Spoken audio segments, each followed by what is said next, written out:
এই মুহূর্তে জাতীয় বার্ন ও প্লাস্টিক সার্জারি ইনস্টিটিউটে আছেন সহকর্মী স্বপন আহমেদ। সরাসরি যাচ্ছি তার কাছে। স্বপন,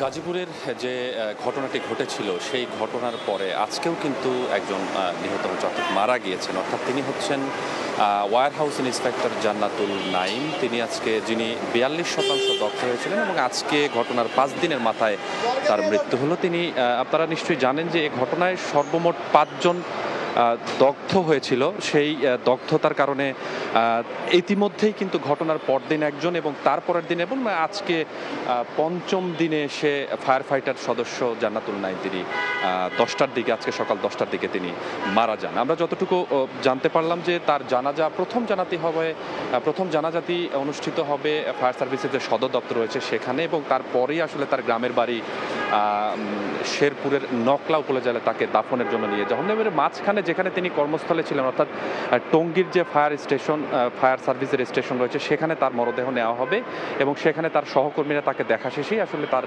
গ্রামের বাড়িতে তাকে নেওয়া হবে। তো আমরা কিছুক্ষণ আগে যখন এখানে আসি, এই মৃত্যুর খবরে কিন্তু তার আত্মীয় স্বজন বলেন আর তার স্ত্রী বলেন কান্নার তাদের আহাজারিতে কিন্তু বলা যায় যে হাসপাতালের যে করিডোর রয়েছে সেটি কিন্তু একদম ভারী হয়ে ওঠে। এবং তাদের স্বজনদের পক্ষ থেকে যেটি বলা হচ্ছে যে বিশেষ করে তারা